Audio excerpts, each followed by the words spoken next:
നമസ്കാരം. 2 മാസത്തിലേറെയായി തുടരുന്ന ഇസ്രായേൽ ഉപരോധം മറികടന്ന് ഗസയിലേക്ക് ആവശ്യ വസ്തുക്കളുമായി പുറപ്പെടാനിരിക്കുന്ന ഫ്രീഡം ഫ്ലോട്ടില്ല കപ്പലിന് നേരെ ഡ്രോൺ ആക്രമണം സംഭവിച്ചിരിക്കുന്നു. വെള്ളിയാഴ്ച കപ്പൽ മാൾട്ട തീരത്ത് എത്തിയപ്പോഴേക്കും ഡ്രോൺ ആക്രമണം ഉണ്ടായി. 12 ജീവനക്കാരും 4 യാത്രക്കാരുമാണ് കപ്പലിലുണ്ടായിരുന്നത്. ആർക്കും പരിക്കില്ലെന്ന് മാൾട്ട സർക്കാർ അറിയിച്ചിട്ടുണ്ട്. മാൾട്ടയിൽ നിന്ന് 25 കിലോമീറ്റർ അകലെയുള്ള കപ്പലാണുള്ളത്. 2 ഡ്രോണുകളാണ് ആക്രമണം നടത്തിയത്. ഗസയിലേക്ക് പുറപ്പെടാനുള്ള ഒരുക്കങ്ങൾക്കിടയിലാണ് ആക്രമണം ഉണ്ടായതെന്ന് പറയുന്നു. ഫ്രീഡം ഫ്ലോട്ടില്ല കൂട്ടായ്മ ഇപ്പോൾ പ്രസ്താവനയിൽ പറയുന്ന വാക്കുകളാണിവ.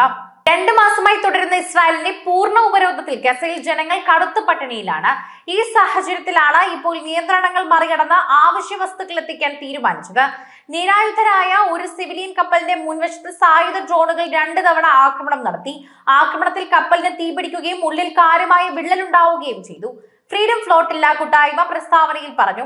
ആക്രമണം നടത്തിയതിന് ഇസ്രായേലിനെ നേരിട്ട് കുറ്റപ്പെടുത്തി പ്രസ്താവനയിൽ പരാമർശമില്ല.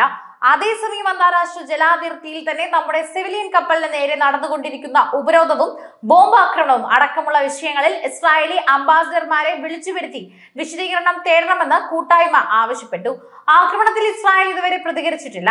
വെടിനിർത്തൽ ചർച്ചകൾ തിരിച്ചടിയായി ഗസയിൽ ആക്രമണം വിപുലപ്പെടുത്താൻ തന്നെ ഇപ്പോൾ പദ്ധതിയുമായി ഇസ്രായേൽ സർക്കാരും സൈന്യവും എത്തുന്നുണ്ട്. പുതുതായി ആയിരക്കണക്കിന് റിസർവ് സൈനികരെ റിക്രൂട്ട് ചെയ്യാൻ പദ്ധതിയുമുണ്ട്. ആക്രമണവും ഉപരോധവും മൂലം പൊറുതിമുട്ടിയ ഗസയിൽ വെടിനിർത്തൽ യാഥാർത്ഥ്യമാക്കാനുള്ള പുതിയ നീക്കവും ഇസ്രായേൽ തള്ളുകയാണ്. ഗസയിൽ കൂടുതൽ വ്യാപ്തിയിലേക്ക് ആക്രമണം കൊണ്ടുപോകാനുള്ള സൈനിക മേധാവിയുടെ പദ്ധതിക്ക് ഇസ്രായേൽ സർക്കാർ പൂർണ്ണ പിന്തുണ പ്രഖ്യാപിച്ചു. നാളെ ചേരുന്ന ഇസ്രായേൽ സുരക്ഷാ മന്ത്രിസഭാ യോഗം ആക്രമണം വിപുലീകരിക്കുന്നതിന് അനുമതി കൈക്കൊള്ളും. ഇതിന്റെ ഭാഗമായി ആയിരക്കണക്കിന് റിസർവ് സൈനികരെ റിക്രൂട്ട് ചെയ്യും. എന്നാൽ ഗസ യുദ്ധത്തിനെതിരെ റിസർവ് സൈനികർക്കിടയിൽ രൂപപ്പെട്ട എതിർപ്പും നിർബന്ധിത സൈനിക സേവനത്തിനെതിരെ മത യാഥാസ്ഥിതിക്ക് വിഭാഗം രംഗത്ത് വന്നതും ഇസ്രായേലിന് തിരിച്ചടിയാണ്. ഗസയിലെ സ്ഥിതി കൂടുതൽ ദയനീയമായി മാറിയിരിക്കെ എത്രയും പെട്ടെന്ന് സഹായം ഉറപ്പാക്കാൻ നടപടി വേണമെന്ന് ലോകാരോഗ്യ സംഘടന ആവശ്യപ്പെട്ടു. ഗസയിൽ ആസൂത്രിത വംശഹത്യയാണ് ഇസ്രായേൽ നടത്തുന്നതെന്ന് ആംസി ഇന്റർനാഷണൽ പറഞ്ഞു. പട്ടിണിയും പോഷകാഹാരവും കുറവും മൂലം ആയിരങ്ങൾ മരണമുഖത്താണെന്ന് ലോകഭക്ഷ്യ പദ്ധതിയും ചൂണ്ടിക്കാട്ടി. അതിനിടെ 5 വർഷം നീണ്ടു നിൽക്കുന്ന വെടിനിർത്തൽ കരാർ നിർദ്ദേശം അംഗീകരിച്ചതായും ഇസ്രായേലാണ് ഇനി തീരുമാനിക്കേണ്ടതെന്നും ഹമാസ് അറിയിച്ചു. ഗസയിലെ ഇസ്രായേൽ ക്രൂരതകളെ കുറിച്ച് 5 ദിവസമായി നടന്ന പൊതുവാദം കേൾക്കൽ ഹേഗിലെ അന്താരാഷ്ട്ര ക്രിമിനൽ കോടതി പൂർത്തിയായി.